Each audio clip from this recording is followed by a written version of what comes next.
We got some matinee basketball action here at the Siegel Center. VCU and Alcorn State, second all-time meeting between the two programs. VCU won the first one 35 years ago. Believe it or not, I didn't cover that game. You didn't cover that one? No. VCU won that game 100-73. Here are the starting lineups for Alcorn State. Byron Joshua, Jalik Gaines Wyatt, DeKeidron Thorne, Jeremiah Kendall, our player to watch, the team's leading scorer. And also Jahi Benet, the starting five, or Jahi Benet, the starting five for Alcorn State. And they have their point guard back, Joshua, in the starting Who missed the lineup. game against Clemson last week, or actually 2 weeks ago. Starting lineups for VCU, Zeb Jackson and Max Shulga up in the backcourt. Michael Bell, Kuany Kuany, the forwards, and Christian Furman is the starting center. The officials, we got ourselves an A crew on a Sunday afternoon. We got Roger Ayers, Bert Smith, and Clarence Armstrong, the three officials. This afternoon, a Sunday matinee, VCU and Alcorn State. Join us on Masson and on ESPN Plus as VCU controls the opening tip. By the way, I asked Roger Ayers a couple of years ago how many more years was he going to ref, because he's been reffing forever, and he said, until I run out of hair gel. He is the hair gel leader in the NCAA, and there's a good start for Shulga. Hits the triple, averaging almost 16 points a night, and gets VCU off to a good start. When he is on balance, when he catches the pass, he is outstanding.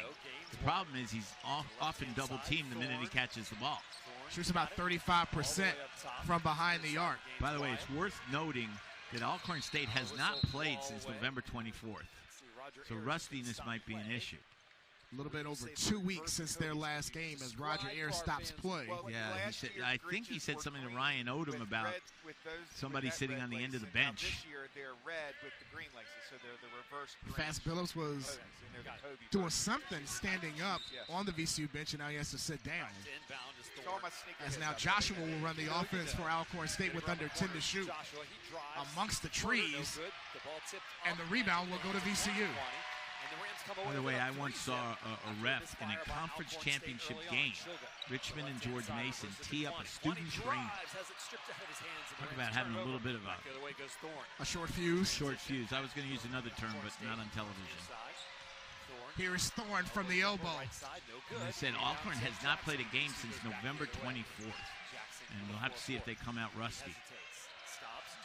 Coach Bussey Bussey couldn't blame them. Coach Bussey said the first 4 minutes were going to be important because of that fact, not playing in over 2 weeks as Thorne knocks it out of bounds. Right, and also playing in this building, which is always a tough out for a road team. Well, almost always. And immediately Coach Bussey goes to his bench and brings up Michael Pejau, a junior from out of New Orleans, to replace Benet. And having Joshua back in the lineup is very important for the Braves because he is an outstanding point guard. He averages almost 13 points a game. And the rest of them, the players, are better when he's in the lineup. And they come up with a turnover.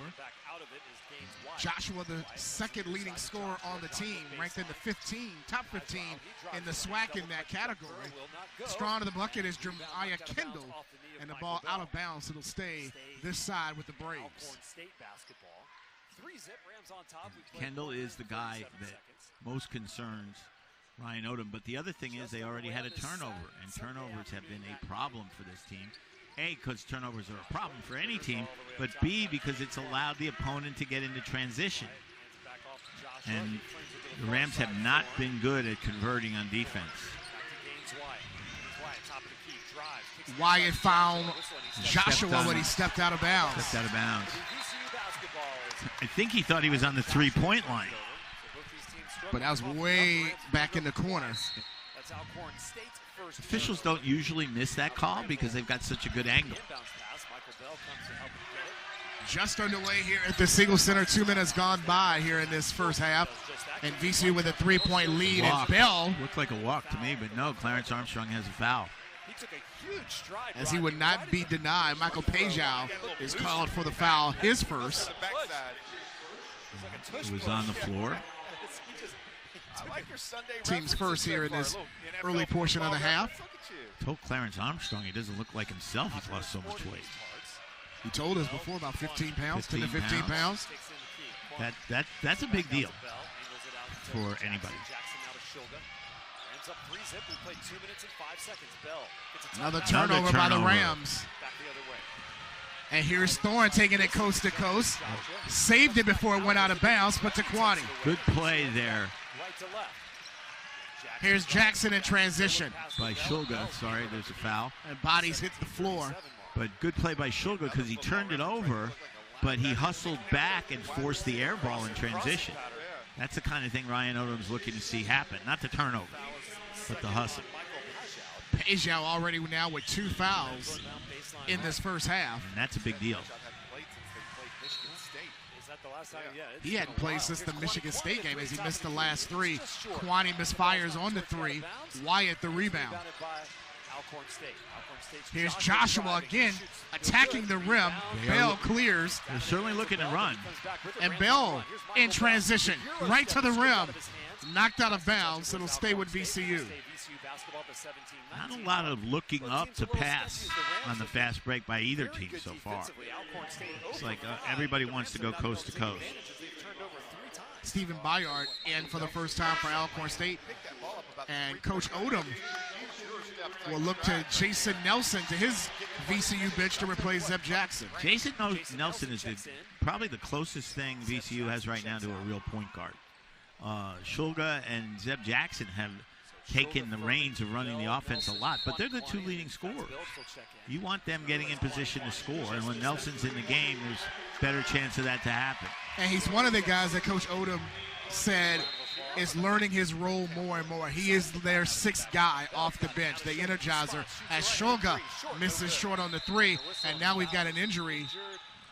That looks like the kind of injury where somebody came down wrong. Yeah. It was a non-contact injury. And that is Jalik. Those can be the worst. That is Jalik Gaines Wyatt, the Alcorn State freshman. Holding his ankle. And I think his knee as well. He may have came down hard, and he is in agony in front of the bench. That will be a huge blow for Alcorn State. They're already shorthanded, and now you're going to possibly lose Wyatt for the game. Well, it appears. And they're also bringing in VCU's trainer, and I think I see someone who's a doctor coming out too. Yeah. And that's never good to see. He's in a lot of pain. And you can hear him screaming on the floor as soon as he went down. Yeah. And I think I did hear him say, "My knee, my knee." And sometimes there's a lot of medical personnel out there right now. Let's put it that way. From both teams. From both teams. Tough break there, no pun intended. You hate to see this for anybody. You know, if it's a walk on one of the teams, you hate to see this happen. Yeah, Gaines Whitey started the last 2 games. The freshman from out of New York went to St. Anthony's up in New York, and with Alcorn State being shorthanded anyway, Coach Bussey said they're going to probably play 8 to 9 guys. Now you take a key part out of the rotation, and he is now up on his feet. That's a good sign. But they will carry him off the floor.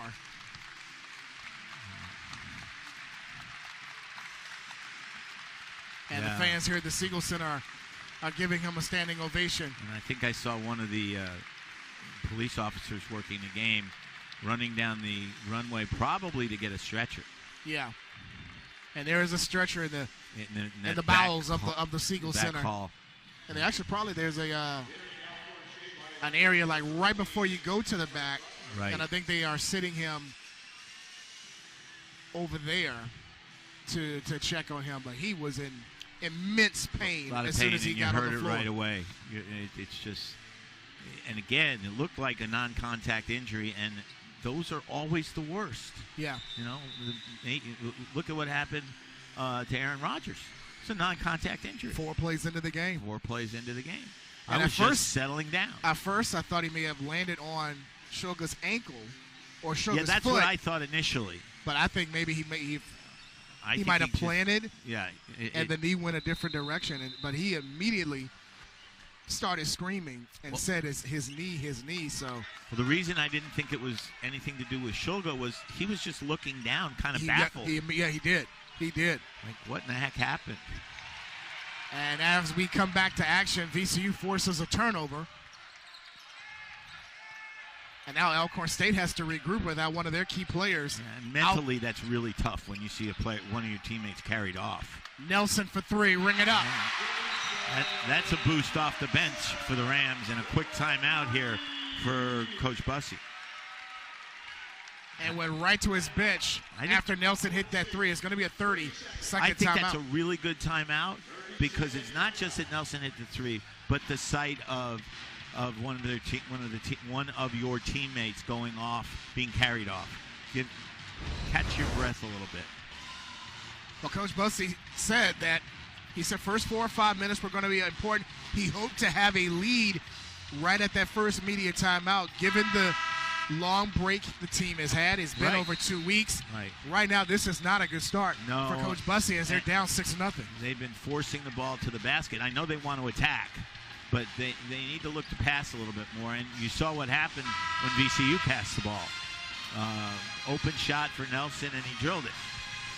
Alcorn State has missed their first 5 shots, while VCU is 2 of 4, the last coming from Jason Nelson, who shoots nearly 50% from 3 coming into today. Now with that make, he is at exactly 15%, 14 of 28 from distance this season. That has a lot to do with shot selection, taking the shot when you're open. Here is Jeremiah Kendall, our player to watch for Alcorn State. And another miss for the Braves. They're 0 of 6 from the field. And they need Kendall to get going because he is their leader.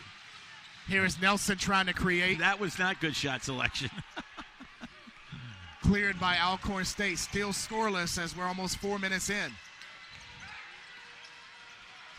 Good overplay by Bell against Kendall. And had it blocked by Bell, and also a foul on the freshman. Well, the good news for VCU was that Bell did a good job denying him the ball initially. They want to deny him the ball in the post, but then when Kendall recovered and went to the basket, Bell fouled him. And they don't want to put Kendall on the line all day long. We've talked about the transfer portal a lot this season during our broadcast. Kendall transferred from another SWAC school. He played last year at Prairie View, which is where Coach Bussey used to coach as an assistant before he came to Alcorn State. And he also played at some junior colleges in Tallahassee and in Monroe as he makes both free throws. A 58% shooter from the line this season. First team All-SWAC preseason selection. Last year he made second team All-Conference and gives Alcorn State their first 2 of the afternoon as they trail by 4. He is one of the best players in the league, whether he's playing at Prairie View or here.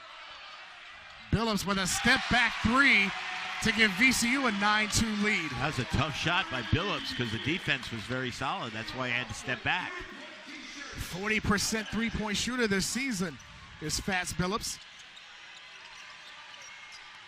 Bayard has it. Good hands. Nice hands by Bell, knocked out of bounds. It'll stay with Alcorn State with 15 to shoot. The timeout on the floor with VCU leading by 7 on Masson and on ESPN+. Worse than that. Back here at the Siegel Center, 15:36 to go in the first half. And right now is VCU with 3 made three-pointers by Jason Nelson, Fats Billups, and Max Shoga. That has given the Rams a 9-2 lead over Alcorn State. Sean Robertson, John Feinstein, our entire Rams Unlimited crew here at the Stew.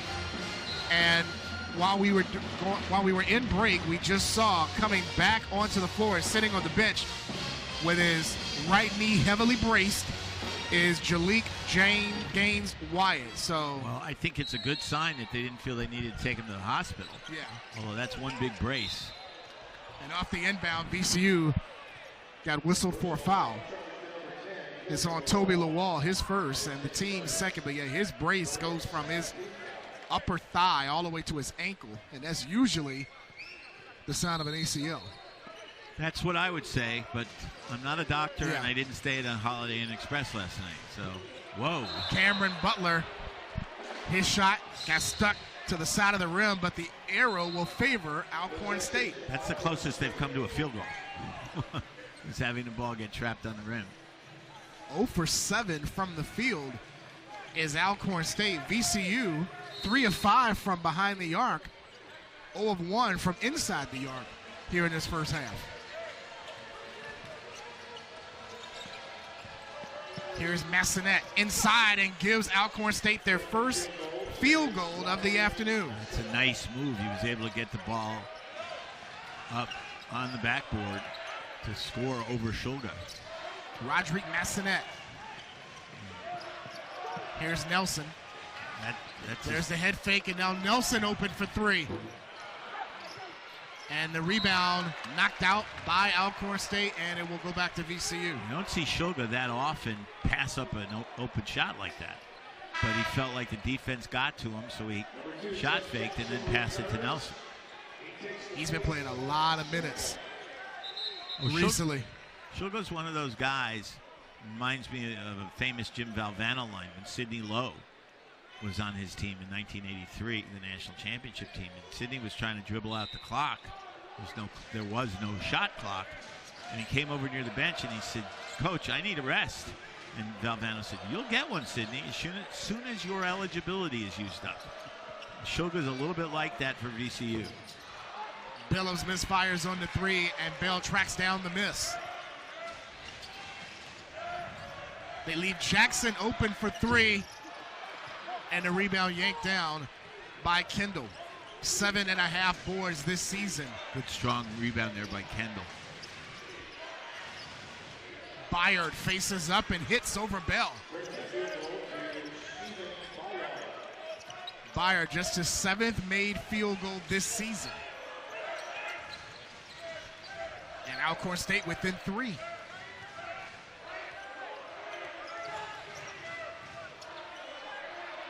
Say this about Landon Bussey. He is active on the bench. Here is Zeb Jackson. Nelson left open and hits another triple, his 2nd of the first half. Again, open shots often lead to made field goals. Good ball movement there by the Rams. Leading all scorers now with 6, and VCU has a 6-point lead. Here's Thorne for the triple. And knocked out of bounds by Kendall. It'll stay with VCU as Furman checks back in for the Rams, and into the game for the first time as Alex Sinkovich, the junior from out of Belarus, coming in for the Braves. So we've got one player from Belarus and one player from the Ukraine in the game. Played 2 years at Blinn Community College in Texas. It's a long way from Belarus. Long way. I've been to Belarus, but when I went, it was still part of the Soviet Union. That's how long ago it was. 10 to shoot for the Rams. Jackson inside to the wall for the finish. Nice look by Jackson. Toby had Lawal. several of those the other night, didn't he? He sure did. Coming off a career performance against Memphis Wednesday night, 16 and 8. 7 offensive rebounds for Lawal in that 5-point overtime loss. Byard with a scoop.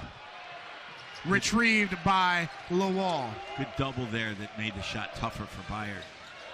Good reversal, and it leads to almost a make by Billups. But Sinkovich grabbed the rebound.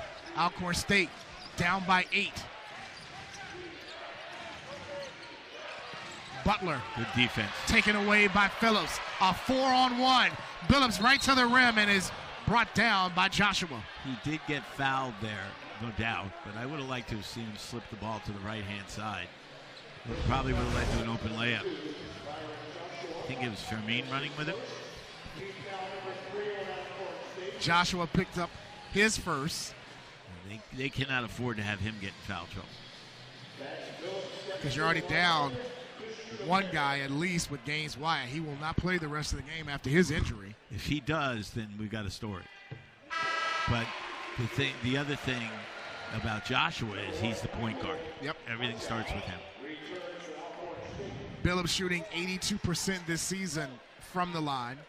Had his big breakout game against Penn State in the Orlando ESPN Invitational, their MTE, during the Thanksgiving break as he makes both free throws. He had 13 in the loss against Memphis Wednesday, and you could see, especially, John, after that Penn State game, his his level of confidence continuing to grow. And that Penn State game it was and is the best win of the year for VCU so far. Cameron Butler Penn in and State out on the three. Beat Ohio State last night. Came back from down 15 to get their first Big Ten win. Lost at Maryland the other night. Tight game. Here's Jackson. Nelson has it with 10 to shoot. Billups trying to back down over Butler. Lawal an offensive rebound. Stripped away and fouled. A smart play by Lawal, realizing he was triple teamed and not trying to force it back up. Timeout on the floor with VCU with a 10-point lead. VCU in the midst of a 7-0 run as they have their largest lead of the game at 10. 16-6 over Alcorn State. Sean Robertson, John Feinstein, and our entire Rams Unlimited crew here for this matinee at the Siegel Center. What's been the reason why they have jumped out to this 10-point lead? Two things stand out to me. Alcorn shooting 2 out of 12 and hasn't made it 3 yet, while VCU's made 4 out of 10. And the rebounding. You know, we talked about the rebounding before the game started. It's already 11-6 for VCU, and if that continues, Alcorn's going to be in a lot of trouble. And Toby Lawal again active on both ends. He's got that kind of what coaches call a live body. Yep. And you can see it every time he jumps. He was our VCU player to watch during our pregame.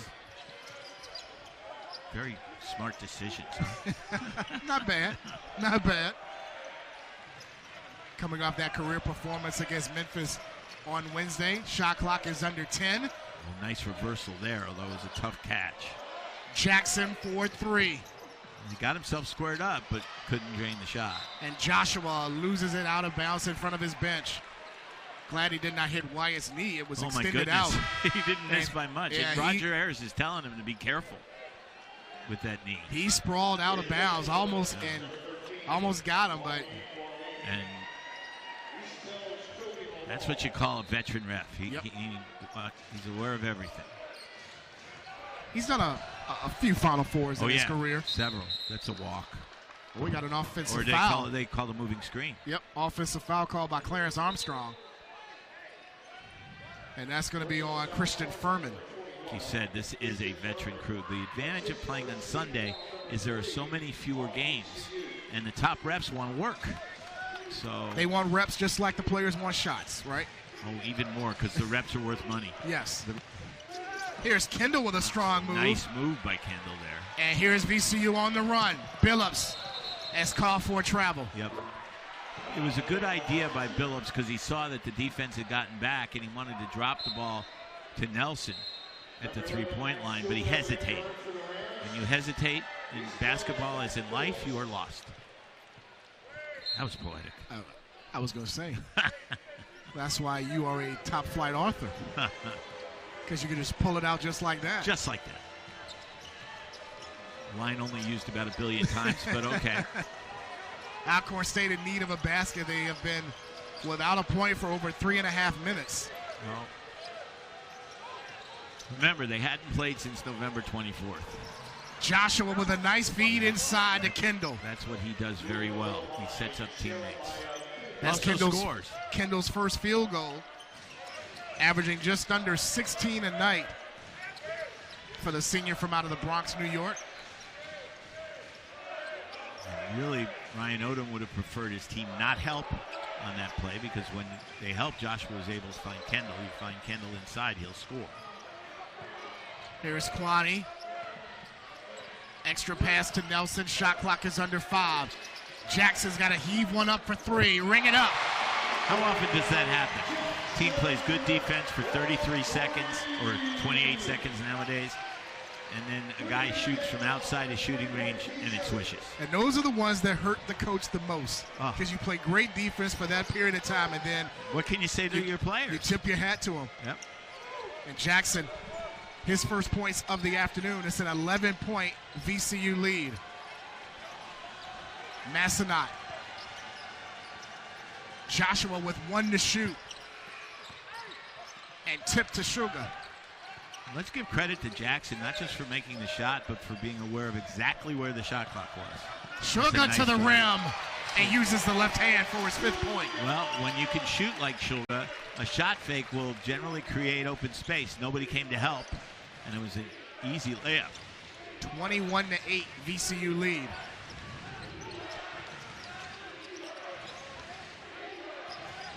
They look inside to Pejao. Nice spin and finds Kendall on the other side. Nice Great no-look play. pass. And Roger Ayers notices the net was caught up. Yep. But that was a great pass by Pejao to Kendall on the weak side for his 4th point. The basket may be, the net may be broken. They're going to get that fixed. Yeah. Clarence Armstrong is checking that out, and Sugar also. That's a do-it-all player. Yeah, there it is. They fixed it. Way to go, Max. He scores, he rebounds, he assists. He fixes the net. Maybe he could come over and do some commentary. He might. No doubt he'd be better than me. Bert Smith said, he wasn't going to touch that. He mentioned that to some of the fans here at courtside, to include Stuart Siegel, who's always sitting to our right here at courtside. And listening to Robbie Robinson. He is. I can't blame him. Maybe once he could listen to us, Stuart. I don't know. Maybe. You think we'd still have our jobs? I would think so. Okay. You will. Kuany for 3. Ring it up. And that's a big one for Kuany Kuany. That is his first made 3-pointer this season. He was 0 for his first 16. And a steal by Nelson. Good hands there by Nelson. Kuany's got to feel like somebody should present him a game ball. That's got to really take a load off his shoulders. He was hoping to get one eventually, and he finally got one to drop. Nice move there by Sugar with the left hand. And Kuany's left open again. Pushed his luck a little bit there. Thorne clears for Alcorn State as they're down by 14 as we're inside 8 minutes of the first half. Kendall with a good first step on Furman and draws a foul. That was an old man's play. He got the ball, the defense came at him, he shot fake, got in the lane, and got fouled. Timeout on the floor with 7:54 left, and VCU ahead by 14.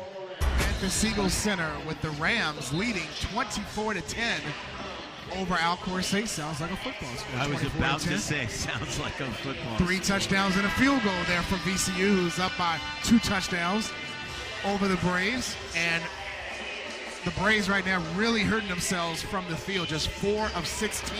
Well, we mentioned that rustiness might be an issue for them. Landon Bussey said that to you this morning. And how can it not be? They haven't played for 16 days. Yeah. And they played 8 games prior to that. 7 on the road, of course.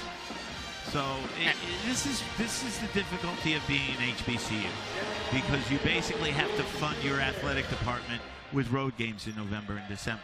And they've already played at Arkansas. They played at Michigan State. They've played at Clemson. They'll play, as you mentioned earlier, they'll play at Maryland. Always a dangerous trip to the Midwest. They play at Northern Iowa and Drake. Well, the good thing about traveling to the Midwest this time of year is that weather won't be a factor. Once they're indoors. You think, yeah. And then they come back, and they'll play another A-10 team later in December. They're going to play GW. That's true. Before conference play begins. And their first 3 conference games are on the road. On the road, yep. Jackson State, Alabama A&M, Alabama State. They don't have a home game until January 20th. 14 straight road games. It's amazing. And yet, the last 2 years, they won the regular season. That's right. And played in the NIT last year. That ball was deflected out of bounds. And Landon Bussey was the coach of the year 2 years, 2 years in a row, yeah. Of course, this year, if they win the conference and don't win the tournament, they don't get an NIT bid. Because the NCAA in its wisdom has changed one of the very few rules that everybody liked. Yeah, every especially the mid-major programs that's like what it was that. For. Yeah. It gives you basically a carrot to play for if you don't get the NCAA tournament. It's a ball out of bounds to VCU.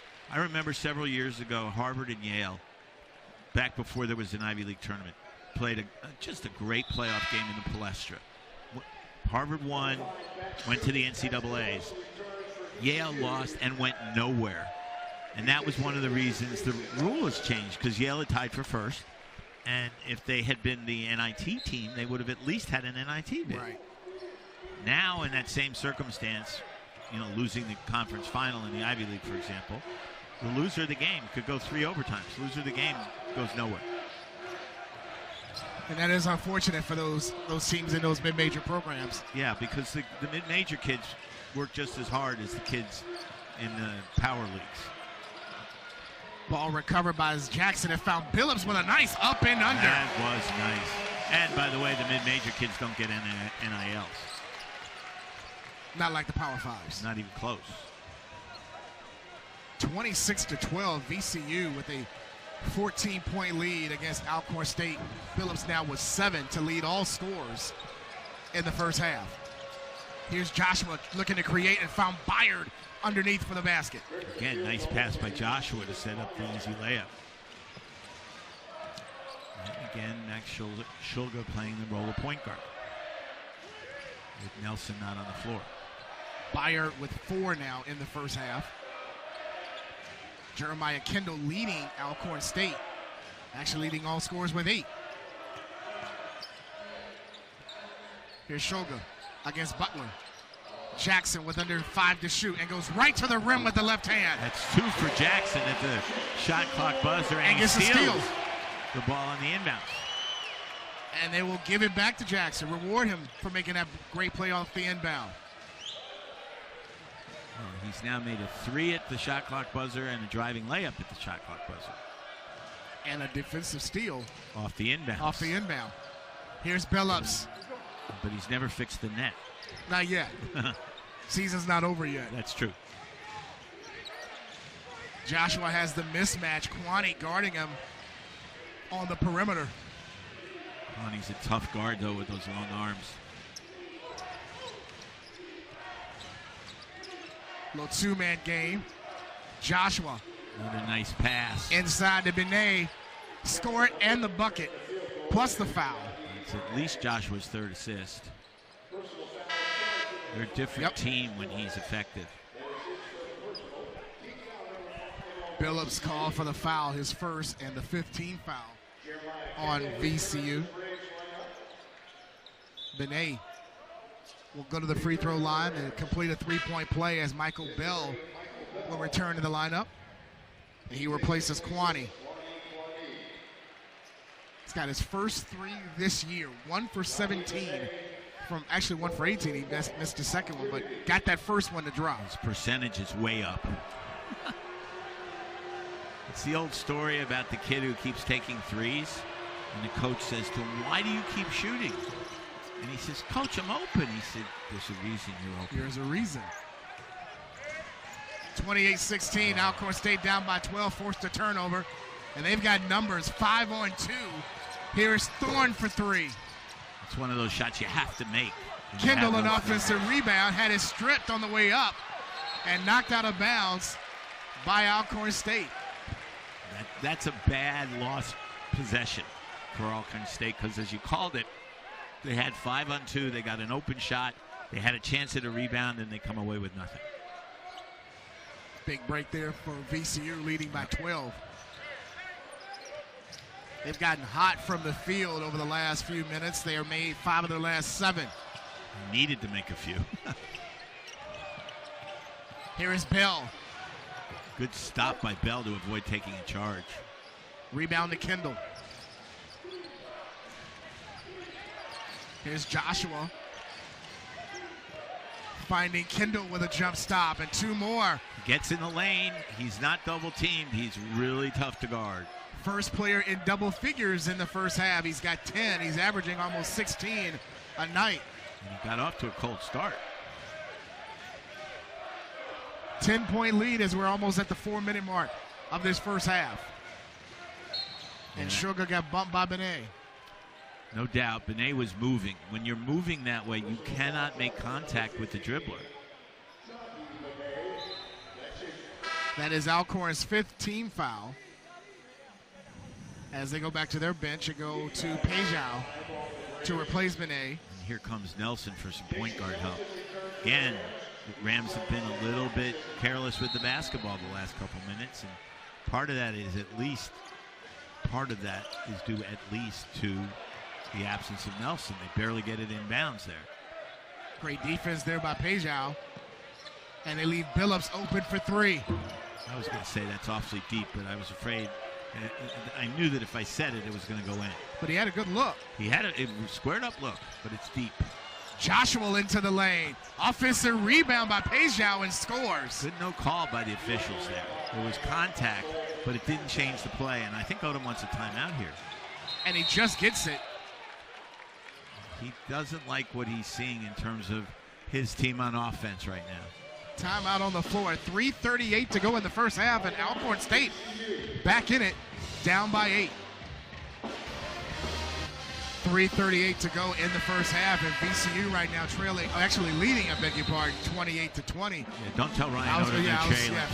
Forgive me, Coach Odom. But Alcorn State is in a 6-0 run. They're in the midst of a 6-0 run, and VCU has not scored in almost 2.5 minutes. And a lot but of they've been good looks. Well, when they don't turn the ball over. It's either been turnover or good shot that doesn't go in. Good shot that doesn't go in, the coaches can live with.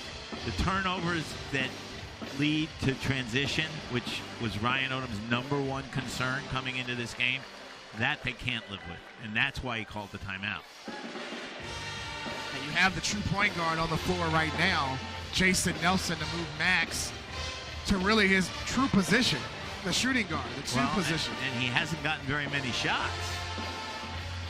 Now Landon Bussey wants the ball inbounded from closer to midcourt because that's where Schulger was when he called the timeout. Tried to get one over Bert Smith, and Bert said no, we'll get it right here in the inbound. And the game actually continues. And now here comes the trap on Nelson. So Landon Bussey's in shape.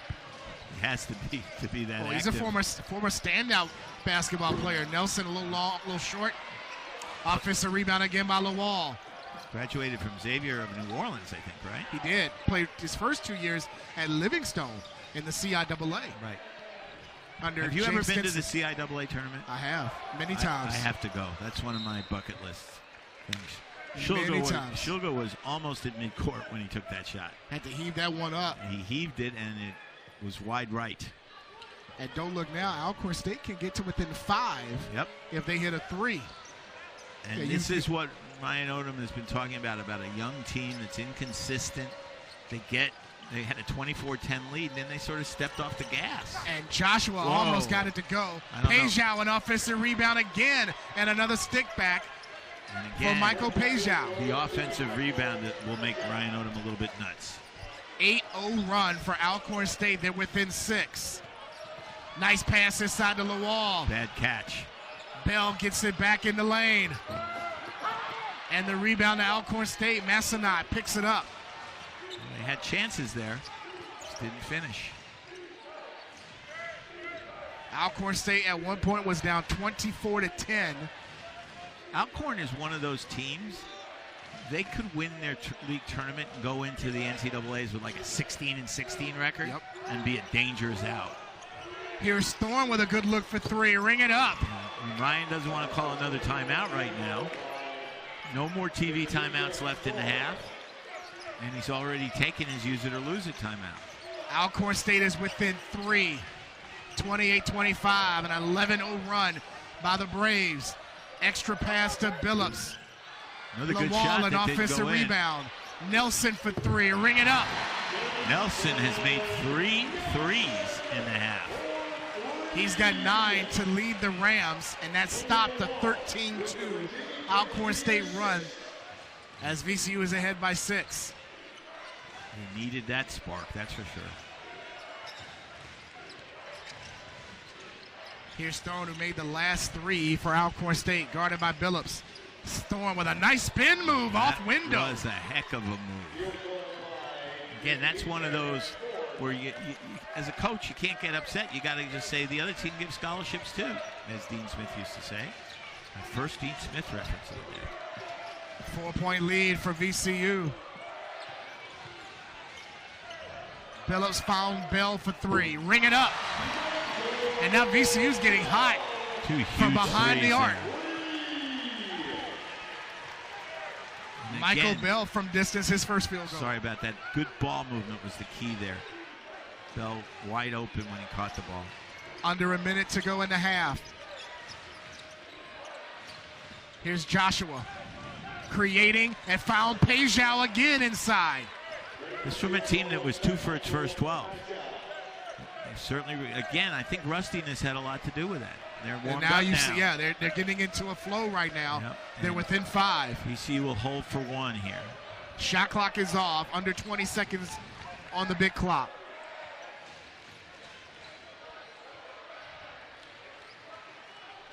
And they'll probably run the offense right now.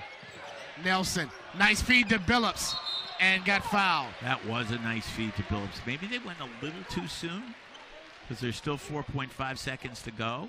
And Landon Bussey still has his use it or lose it timeout if he wants to.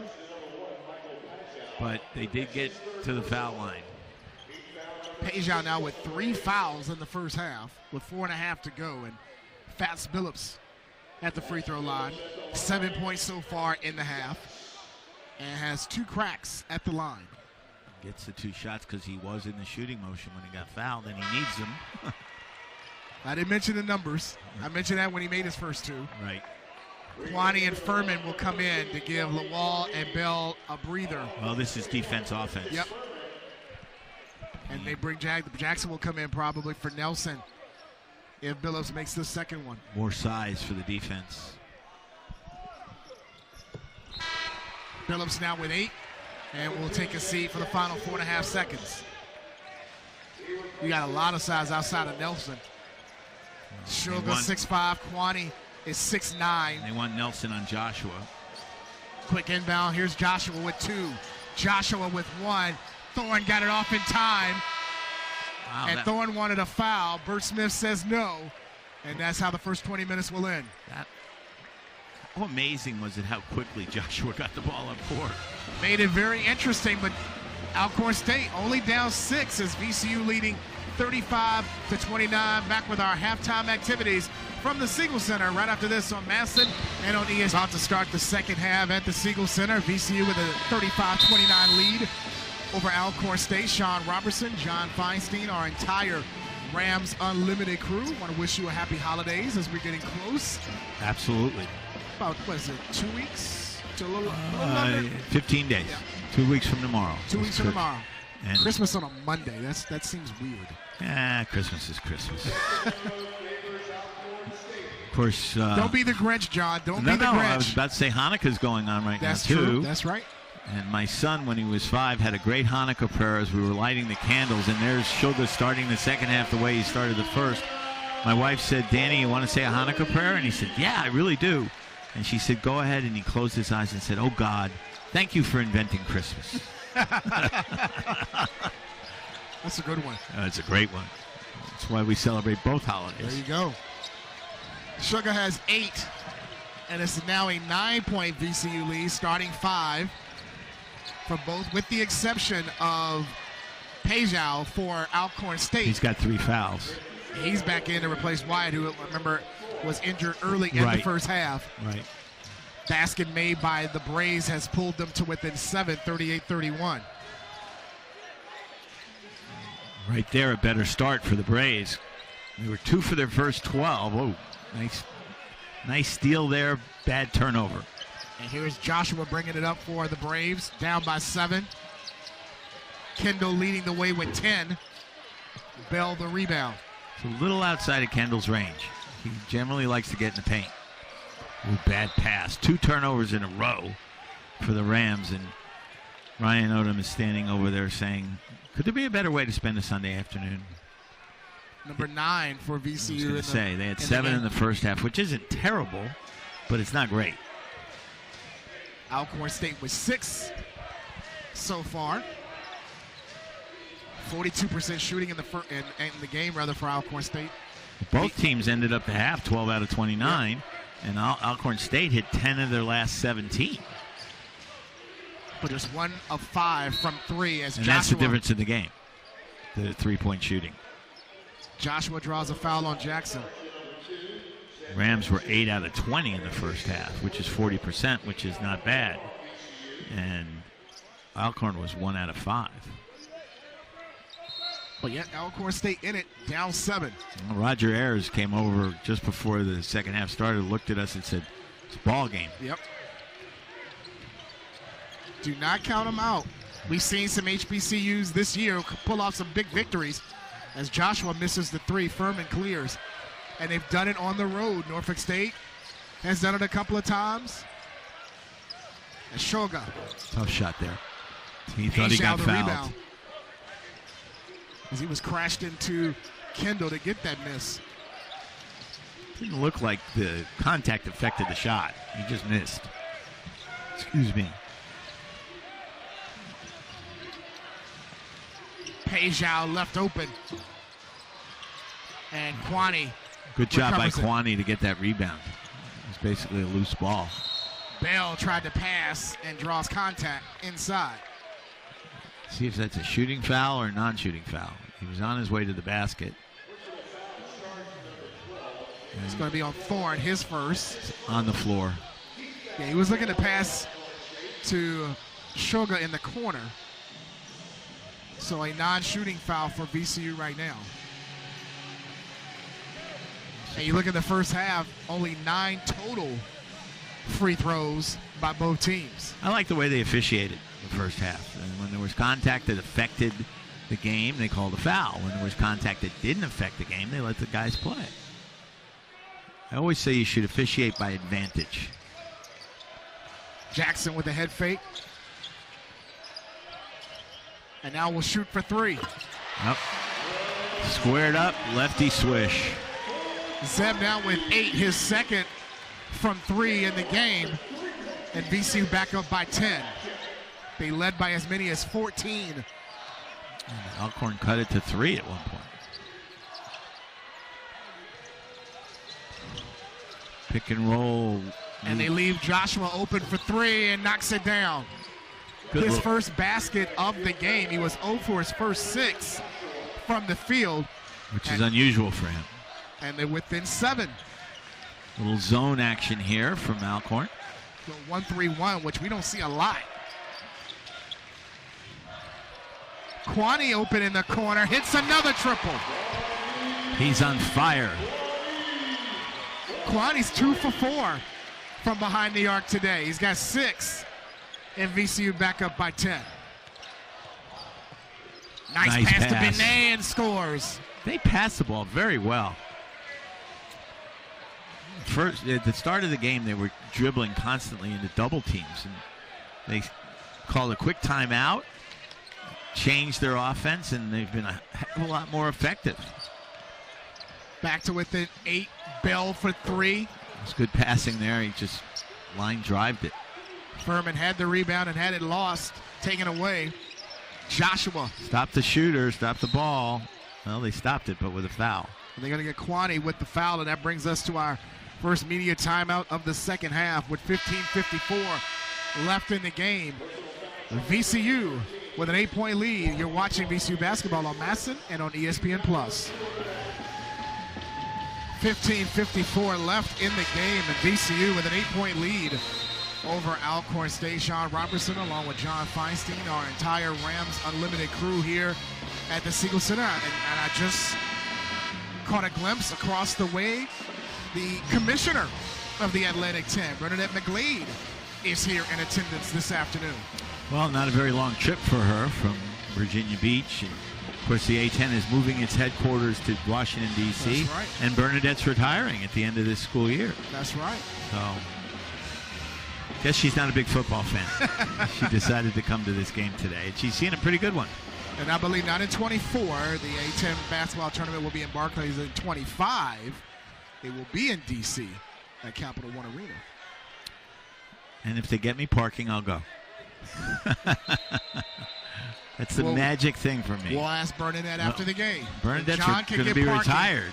Well, for the next for this year, yeah. No, yes. This year, though. Oh, okay. For Barclays, Jeremiah Kendall continuing his hot shooting, now with 12. Nice little hook shot. Sort of a lost art, isn't it? 6-point VCU lead. Fast Billups in for the first time this half for VCU. Along with Toby Lawal, first appearance of the half. Shoga with a head fake. Nelson back taps it to Bell. Shoga's missed a lot inside today, hasn't he? Yeah. They leave Bell open for three. Backing up. He was off balance. Lawal Another rebound. Yanks it down and throws it down. Well, we just commented on the fact off air that the Braves had done a good job. And now, by the way, Kendall is limping on the boards, closing the gap to 21-17. And then Lawal said, oh, I don't like that stat. Great offensive rebound. The dunk was easy. That's Toby's fourth offensive rebound in the game. He's coming off a performance against Memphis where he had a career-high 7 offensive rebounds. He has that length and quick jumping ability. That's not a good shot, but the shot clock was about to go off. Bell and the offense got a 4-on-2 break. They find Billups. That's the way you run the break. Find the trailer. He's bound to be open.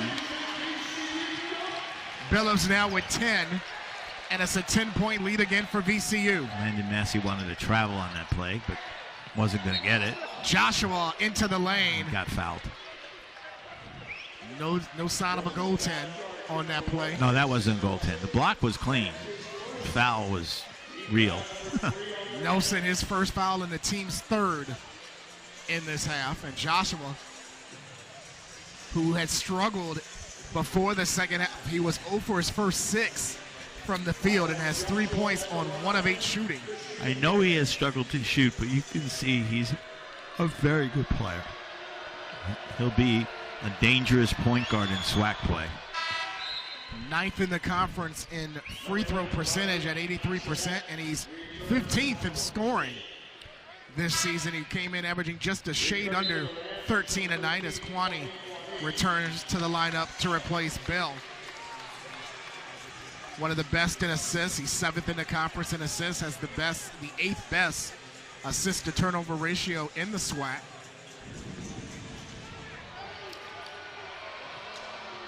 He's got one more at the line.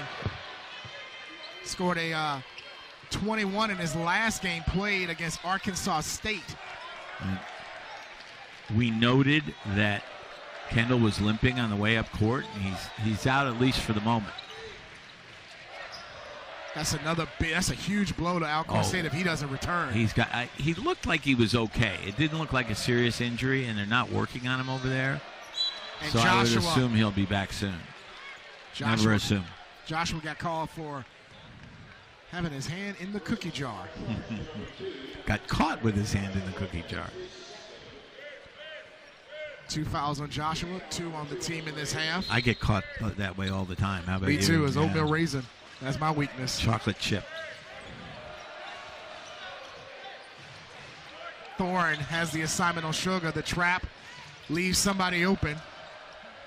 Good deflection there. Deflections are a very underrated part of basketball because VCU had good ball movement going there, and they reversed the ball, and it was deflected and knocked out of bounds by Joshua. And now they have to start their offense again with 9 seconds on the clock. Nelson misfires on the 3. Chasing down the rebound was Billups. Nice play there by Billups. Here's Kuany. And he draws a foul. That's going to be on Bayard. And that is only Alcorn's 3rd foul, so it'll be on the floor. And now Zeb Jackson back in for VCU to replace Sugar to give him a breather. He'll be back by the next TV timeout. We're talking about his shooting. Today he's 3 of 7 from the field. Before today, in his last 3 games, he was only shooting 31%. Part of that is the way he's being guarded. He's being double teamed all the time. But he's missed a couple open shots today, which is unusual. And just 5 of 24 from 3 in his last 3 games. Jackson with a fall away. And we get a jump ball that was created by Lawal. The arrow will favor Alcorn State. But again, the activity by Toby Lawal on both ends, offensively and defensively. You never know when a late jump ball is going to matter. And now the arrow's back to VCU. So that's not a lost possession. Alcorn State has not made a field goal in almost 3 minutes. And yet they only trail by 8. Here's Joshua down the lane, stripped by Jackson. I thought that was a jump ball. The way he put his hand on top of the ball. Under 10 to shoot. Pejao Nice Finds look. Joshua for three. He really is cold today. That's the kind of shot you expect him to make. Wide open from the three-point line. Out of bounds to VCU, and it looks like Kendall will come back in. Not on this dead ball, but the next dead ball. As they go with Cameron Butler and Jahi Benet.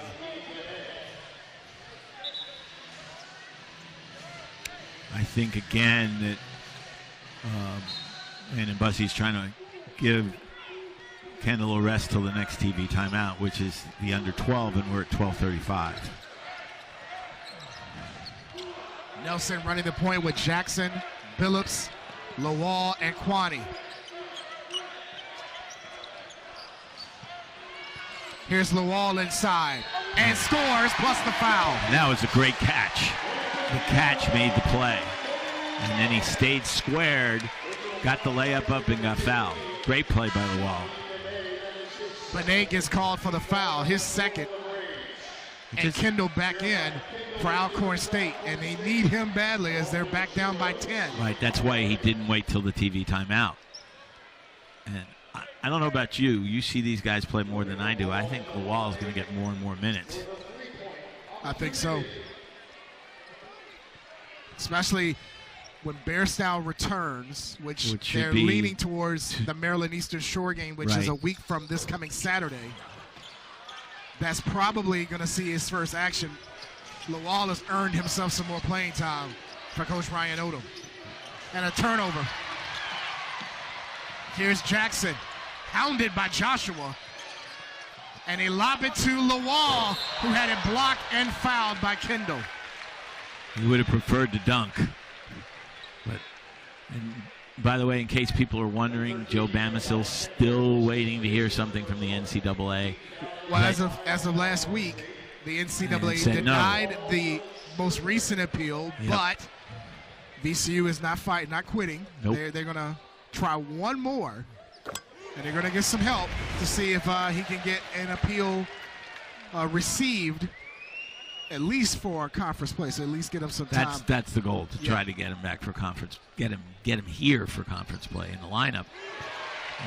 As I always say, the only thing consistent about the NCAA is their inconsistency. Lawal made 2 free throws to give VCU a 12-point lead. Their largest was 14. VCU trying to turn up the defense now, spread out the lead. Nice catch by Payal, and hit it off the side of the backboard. Up ahead is Jackson on the catch from Nelson. Extra pass. Kuany traveled. I thought he did. Nelson for 3. Chased down by Payal. Thorne picks it up. Ball's on the floor. VCU has it. Here's Nelson.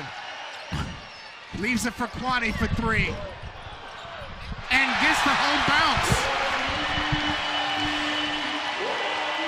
His third from behind the arc today, and is VCU's largest lead at 15. Must be inspired by my presence, huh, Sean? Might be. Huh? The 3 by Thorne is no good, and Lawal with a rebound, his 6th of the afternoon. If VCU scores here, Alcorn's going to need a timeout. They got it as Jason Nelson scoops it in for his 11th point, and it's a 17-point VCU lead. Timeout on the floor with 10:47 to go. You're watching VCU basketball on Masson and ESPN+. A first child can be stressful. So to make things a little less overwhelming, Progressive is offering special rewards for new parents. But we're not stopping there. We think even cat ladies deserve rewards. Left-handed people, people with birthdays, recent grads who can't move on with their lives. All of them. And these people we found on the internet can be automatically enrolled in the Progressive Loyalty Program and get special rewards. Even people who just got back from Europe. It's actually pronounced croissant. I was just in Europe. You are not related. VCU with a 7-point lead, part of it with our assists of the game presented by Virginia Credit Union. And that's Toby Lawal to Jason Nelson, who has 3 threes in the game. He's got 11 points to lead VCU. It's a twofer for Lowell, the rebound and the pass. Lowell's got 6 rebounds in the game, along with 8 points. Coach Odoms said earlier this week, he doesn't have to give me 16 and 8 like he did against Memphis. But if he can give me the numbers he gave me today, 8 and 6, and is active on both ends, I'm happy. Yeah, and his length provides extra help on defense. Even if he doesn't block a shot, he's there. And he has been a spearhead for this run for VCU. They are on a 9-0 run, as Alcorn State has not scored a point in the last 3.5 minutes. Here's Joshua from the free throw line. Boy, he can't buy one, can he? And he's a good shooter. Alcorn State with an offensive rebound and another turnover. Here's Nelson with the lob to Jackson off his fingertips. How high did Jackson go up for that? Very. That's my keen basketball analysis. He went up very high. Here's Byard. That was good defense there. And forced him to back up. Lowell with another rebound.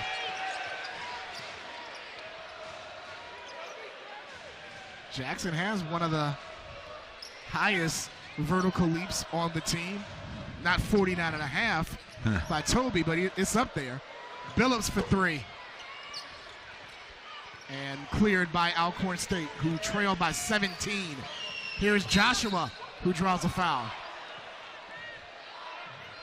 He's been able to draw fouls on several occasions. With that, we have another timeout with VCU up by 17.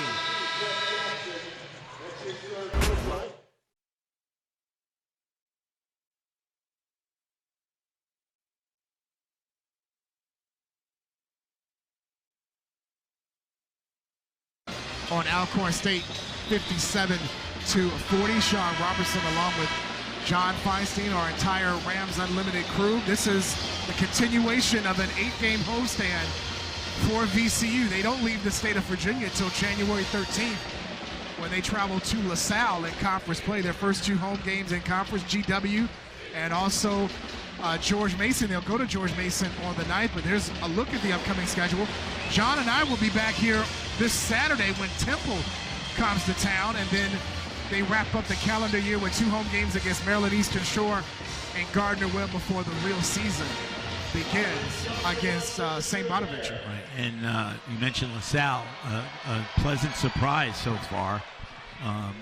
In their last 3 games, they played triple overtime with Temple and lost. They played overtime with Penn and won on a 40-foot shot at the buzzer, 93-92.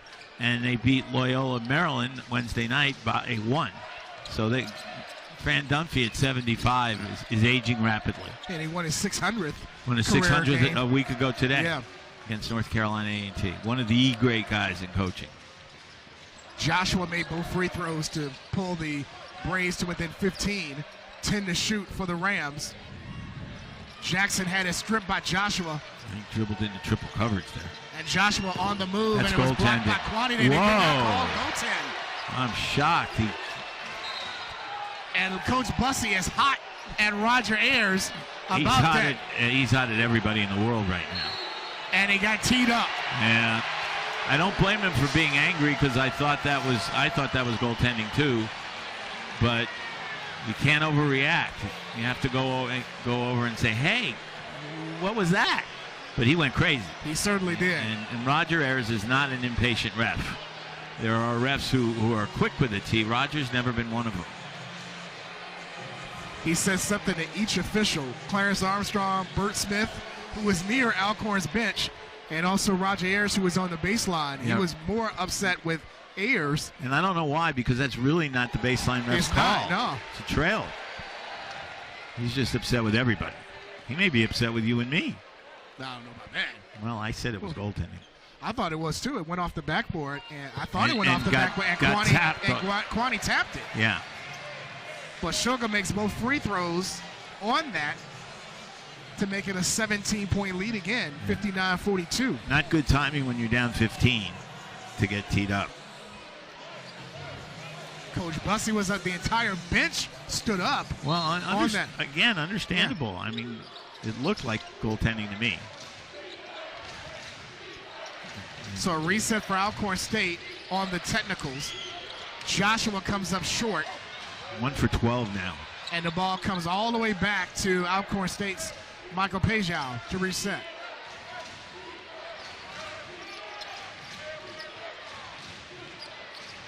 Joshua in the lane. Still can't get his shot to go. That was an air ball from 4 feet. 1 for 14 from the field is Joshua. Nightmare day for a good player. Extra pass to Kuany again. He may never miss another 3. He was 0 for 16 before today's from 3. 4. He's today. got 4, and he's 4 of 6 from 3. I'd say his 3-point percentage has gone up considerably. Largest lead of the afternoon at 20. Butler for 3. Way off, and Kuany the rebound. Just grazed the rim there. Sugar said, I'm open, and hits. He was open, and he did hit. And this is not what Bussey wanted. The crowd has gotten into it. He's going to call timeout here. I think. No, he's going to run the offense. He's only got 2 left. And the game is slipping away. The game has Alcorn. slipped away. Let's be honest. They had, as you mentioned, they had it to within 3. They did late in the first half. And now it's at 23. Joshua again, blocked by Furman. It was still only 8 a few minutes ago. Jackson hoists up a 3, ring it up. And this is what can happen in this building. VCU gets going, and the opponent has no answers. And Bussey will not use that timeout.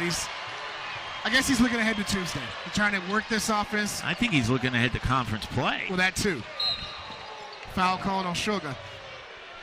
And that brings us to the under 8 media timeout as VCU in the midst of an 11-0 run and lead by 26. VCU in the midst of an 11-0 run over the last 2 minutes to lead 26 over Alcorn State, largest lead of the afternoon over the Braves. Sean Robertson along with John Feinstein. And Coach Bussey still was talking to the officials during that timeout. He was talking to Bert Smith, and now he's talking to Clarence Armstrong about obviously the missed goaltend that was not called. He's not going to get over that one anytime soon. Not. It didn't decide the game, that's for sure, but I guess he would certainly took the air out of whatever air was left in Alcorn's balloon. I guess he would take it if it was a close call and maybe it could go either way, but he felt. And usually goaltending calls are close. You know, you look at it on replay and say, oh, yeah, it was, or oh, yeah, it wasn't. That one, I don't know what happened because, as I said, these are 3 very good officials. Yes, they are. Jeremiah Kendall in for Alcorn State. Good block. And wow. Thorne had his shot blocked. 3-on-1 break. They find Kuany, who brings it home, and the foul. He gets around the basket. He's going to dunk the ball one way or the other. But you know what? That first 3-point shot he made, you could just see the confidence just explode. Yes, absolutely. From him. And he has played arguably his best game this season. How can it not be? I mean, he has done it all. Well, offensively, definitely. Yeah, the only thing he didn't do was he didn't fix the net. No. Max Schulger did that. But he almost made that net come down with that slam. Yeah. Strong move there by Kuany who completes the 3-point play. This is his season high of 15. His career high is 18. He did that while at Cal when they played Stanford. He must just be having fun playing a team that can win. Cal won 3 games last year. Yep. Here's Kendall against Kuany and draws the foul plus Nice the move. basket. Nice move there. Big time move there by the first team all-SWAC performer. That's what the coaches were talking about before the game. You look at him, he's shorter than Kuany. Kuany's quicker than he is, and he just makes a couple fakes, goes up, scores, and gets fouled. That's what he does. Kendall with 14 on the afternoon, now 15 as he completes the 3-point play. Right, almost at his average, Yeah. 15.9. 71-45. VCU with their largest lead at 26.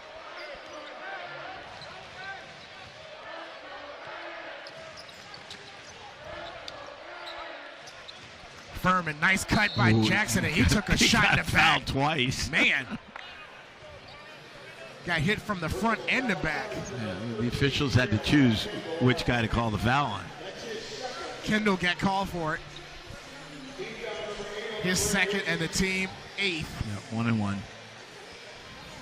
So Zeb Jackson is at the line. He's got 11. We already have 4 players. Checking 5 players in double figures for VCU. Nice balanced scoring for the Rams this afternoon. Normally at this point in the game, I say, well, these 1-on-1s are going to be critical, but not today. Jackson now with 12 on the afternoon. Sugar has 13. Kuany 15. Nelson 11. Billups with 10. That's 5. That's 5. They had 5 in double figures in the loss against Memphis Wednesday night. But they gave up 85 when it got into overtime. They've only given up 45 today. Huge turnaround defensively for VCU. They've outscored Alcorn State 38-16 in the second half. Kendall again draws another whistle. Well, I think one thing Ryan Odom probably emphasized at halftime was when you get a double-digit lead, that doesn't mean you let up. It doesn't mean you say, oh, okay, we got a double-digit lead, because they did let up. And it allowed Alcorn to climb back into the game, cut it to 3, and they were only down 6 at the half. A little bit like Army's defense there at the end yesterday against Navy. They kept backing up until Navy was a foot from having a chance to tie the game. The prevent defense. Prevent victory, I call it. Almost in that occasion, but yeah. Navy did hold on to win. They did. Kendall makes both free throws. I know Coach Odom has said a lot. He's used this phrase a lot with his team. Stay in the moment. Yeah. Stay in the moment. He gets that from his dad. That's what his dad used to say. He learned some hoops from his father. A couple of tricks of the trade. Yep. Also his mom. She knows her hoops. Yep. Nelson with the pass to Furman. He says that was a pass. 7 to shoot for VCU, and Jackson misses the 3. That was a pass like Derek Wittenberg was a pass in '83. Back tap to Sugar. He has to use a timeout. Sugar saying to Jackson and Furman, come help me out when I get double teamed. 30-second timeout. That leaves them with 2 for the final 5:06 of this game, which it appears VCU will win and snap that 2-game home losing streak that we talked about at the top of the broadcast. 2 tough losses at home, and their last 4 were by 16 points total. But Kuany Kuany has been a pleasant surprise and a nice spark for Coach Odom this afternoon. He's been a huge spark for Ryan this afternoon, and I don't see every game, but I'm guessing this is the best game he's played. Yes, especially on the offensive end. But VCU's, I'm sorry, John, you go ahead. 15 of 34 from 3 this afternoon, and that's normally around the range that Odom is looking for as far as attempts, especially if you get clean looks. They're shooting 44% from 3. Alcorn State just 2 of 11 behind the arc. And think about those numbers. 15 made threes. That's 45 points. Yep. 2 made threes. That's 6 points.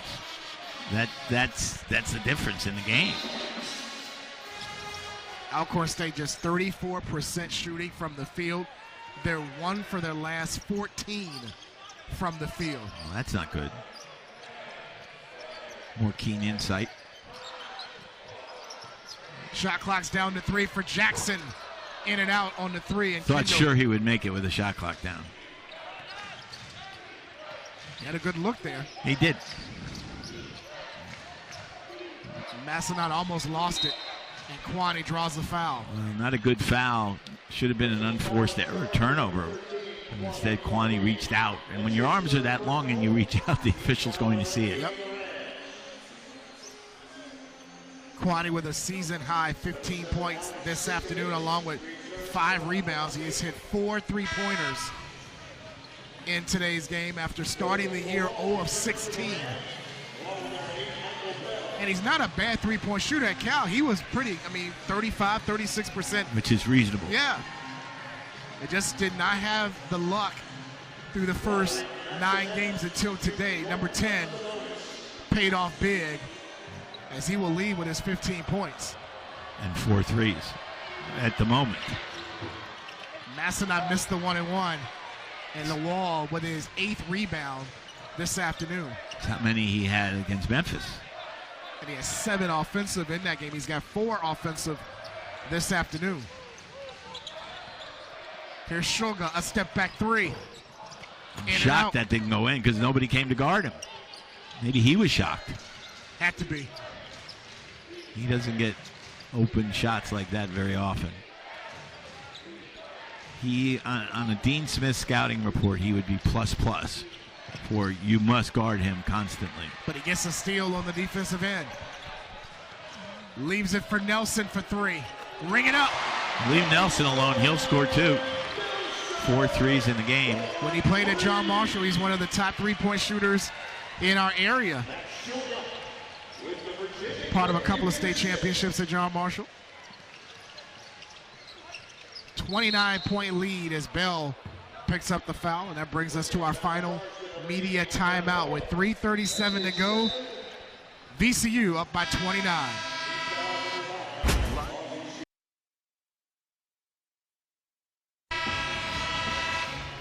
3:37 left in the ball game with VCU leading 76-47. And John Feinstein, this was the game Coach Odom had been wanting to see from his team all season long, and he got that this afternoon. Yeah, you know, it was interesting because they started so well and really took their foot off the gas and looked like they were in trouble at halftime. You know, only up 6 against a team we know has talent. In spite of their record, they have talent. They will be a factor in the SWAC, no doubt in my mind about that. They're well coached, and VCU, about 8 minutes into the second half, just exploded. And Alcorn stopped making shots, and now we have a blowout. Pejao at the line for Alcorn State, hits the first. Yeah, it was 41-20 now. VCU is outscored in the second half. And for a long time, the lead was stuck on 8. Lawal with his 9th rebound of the game. His career high is 10 boards, and he may get that this afternoon. We'll see how long he stays in the game. But the biggest factor today probably has been to play offensively of Byron Joshua. 1 of 15 from the field and scoring 7 points. Second leading scorer on the team, and they've also done a good job on Kendall. I mean, he's gotten a bunch of points, but he hasn't been overwhelming. So it'll stay with Alcorn State. And those are their best 2 players. Kendall has 17 to lead all scorers, and Kuany Kuany, season high 15 for VCU. And you can't say that Alcorn's tired. They were rusty early. They haven't played a game in 16 days. If anybody, it would be VCU. This is their 3rd game in 9 days. Right. And then they'll get a few days off before they play Temple this coming Saturday. Another afternoon game. Another afternoon, 2 p.m. That game I wouldn't have minded starting at noon. You and your noon tip-offs. I love noon tip-offs, but I had to write this morning, so 2 o'clock was just fine. Sugar for 3. Still doesn't get the touch from behind the arc. 3 of 7 this afternoon. Says a lot about the potential for VCU that Sugar has not shot the ball well today, and they're still up by 28 points. They need other guys to, like Lawal, to fill in the stat sheet. Whoa. Another miss by Joshua. Another rebound by Lawal. Here's Jackson inside. Draws a blocking foul, plus a chance at a 3-point play.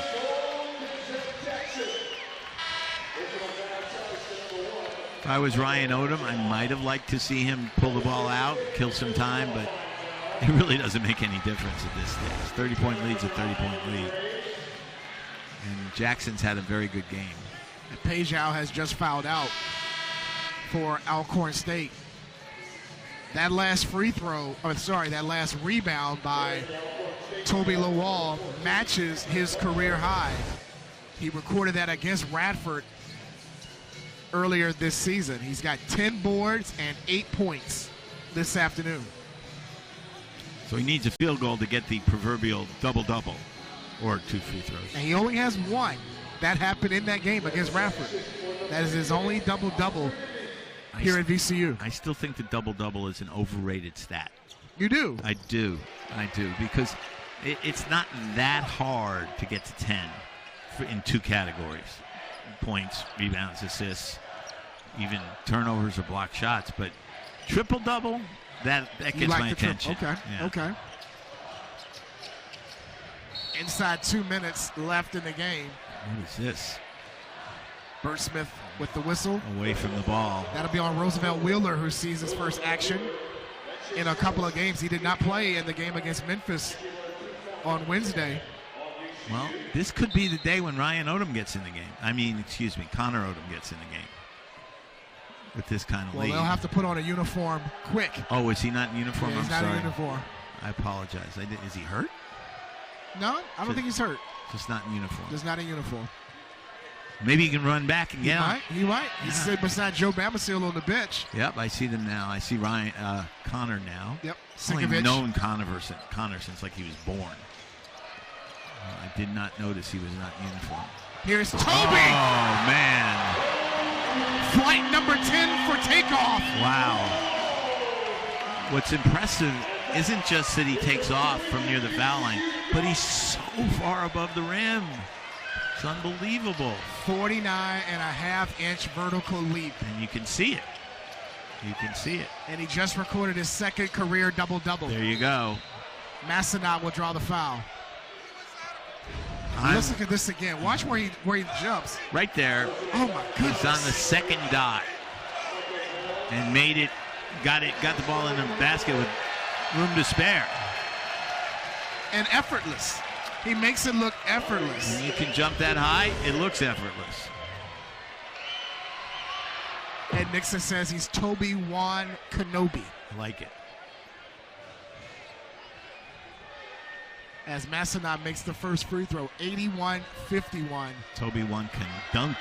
Oh, look. A little twist to that. Okay. Yeah. 2 made free throws by Massenat to make it a 29-point lead. As we're inside of 90 seconds in the game. And I think for the first time all season at home, Ryan Odom is sitting down during a game. You're probably right. I have not seen Odom sit during the course of a game this year at home. When Gary Williams was coaching at Maryland, they didn't even have a seat for him. He was on always the bench. standing. He was always standing or crouching. Nice pass to Jackson inside and scores. That was a nice pass. Nelson 6 assists. Jackson now with 18. What you don't want to do is get anybody hurt here in garbage time for either team. Alcorn has already lost one player, probably to a serious injury today. Joshua just hit a 3. That is his second field goal of the game. He's in double figures with 10 as we're inside a minute. By the way, you can breathe easy now. Ryan's off the bench. He is off the bench now. As soon as Joshua hit that 3, he got right back up. I said, okay, the lead's down to 28. I better coach. Here's Bell for 3. Michael Bell from downtown. Now with 6. The only 2 guys in the building who represent VCU in any way who haven't scored today are you and me. And Wheeler, make it 3. Wheeler, okay. Here's Joshua trying for 2 in a row, and does. A little late. 13 now for Joshua. It'll make his stats look better, but it won't make his game look better because he has not had a good game, and now VCU will run out the clock. Don't have to take a shot. As VCU will have that 2-game home losing streak snapped, and in emphatic way, 86-58 over Alcorn State to even their mark at 5-5, and the road swing continues for Alcorn State as they fall now to 1-8 on the year. Final particulars when we come back on Masson and on ESPN+.